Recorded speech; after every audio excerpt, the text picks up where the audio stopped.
मेदिनीपुर से लेके उत्तर दिनाजपुर, दक्षिण दिनाजपुर, हावड़ा, हुगली, उत्तर 24 परगना, दक्षिण 24 परगना, बांकुड़ा, बीरभूम और खास करके कलकत्ता में आज हमारे माननीय मंत्री बॉबी हकीम को आप देखे कुछ दिन आगे, जो बेटिया ब्रिज के 134 नंबर वार्ड में, 135 नंबर वार्ड में उन्होंने एक दिन एक रात जो हमारे वहाँ पर के जो कर्मी सिर्फ अपना तृणमूल कर्मी का साथ नहीं, जो भी पार्टी करे जनता से मिलते हैं और मिलने के बाद वहाँ पर एक रात को स्टे करते हैं। आप सीएम जटुआ को देखिए, वो तो बीजेपी का आदमी का घर में भी चले। तो हम लोग जनता को प्यार करने का नाम ममता बनर्जी। तो ये बात ठीक है आपकी कि जनता से जुड़ने के लिए, लेकिन ऐसी क्या जरूरत आन पड़ी कि राज्य के सीएम ने है जनता से जुड़ने के लिए ये नया तरीका निकाला? ममता बनर्जी बंगाल में जिस तरह ममता बनर्जी चमकाई कला चलो, सिंगुर चलो, गढ़बेता चलो, ममता बनर्जी जिस तरह जनता के साथ, जनता का कोई भी तकलीफ में ममता बनर्जी पहुंच जाते हैं।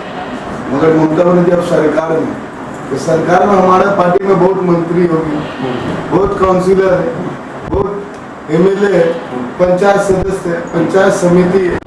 तो हम लोग अब देखते हैं अभी जो इलेक्शन गया उसमें हम लोग का रिजल्ट थोड़ा, हम लोग का वोट परसेंटेज बढ़ा, तृणमूल का वोट परसेंटेज बढ़ा। अगर बंगाल में बीजेपी सियासत करके राम का नाम लेकर बीजेपी ने यहाँ पर 18 सीट हासिल की, तो 18 सीट बीजेपी जीता नहीं, यह हमारा कमजोरी था तृणमूल, जो हम जनता के पास ठीक से नहीं पहुँच कहीं ना कहीं जनता से जुड़ने में।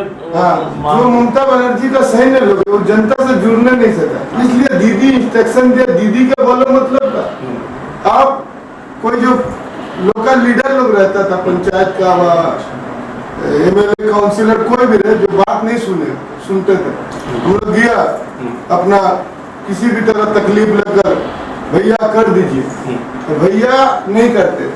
कोई भी हमारी पार्टी किसी भी काम, बहुत काम में आदमी को इग्नोर करते थे। मगर अब ममता बनर्जी अपने पूरे पार्टी के वर्कर से लेकर, काउंसिलर से लेकर एमएलए तक और मंत्री तक को एक दीदी को बोलो जो प्रोग्राम किया, इसमें समझ में आ गया दीदी के बोलो प्रोग्राम में आज लाखों आदमी अपना, जनता अपना जो मन का बात है, जो काम नहीं हो रहा है इलाका में, बहुत ऐसा काम आप देख रहे हैं इलाका में, जैसे वो इलाका में पुलिस प्रशासन भी, सिर्फ पुलिस प्रशासन भी बहुत काम में ध्यान नहीं देता है। कोई आदमी गया उसका बात नहीं सुन रहा, तो ये जो नहीं सुन रहा, इसको सुनाने वाला कौन है?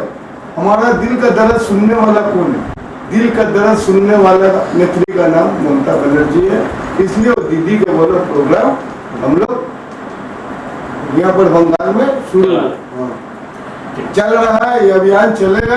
आप लोग देखिए इसका आगे भी कट मनी लेकर दीदी जो हमारे पार्टी में भी रहकर, जो पार्टी से दुश्मनी कर रहे, हमारे पार्टी में रहकर भी जो कट मनी खा रहे, ममता बनर्जी बोलता सच्चाई के लिए सब कुछ को छोड़ दो, सब कुछ के लिए सच्चाई को कभी नहीं छोड़ दो।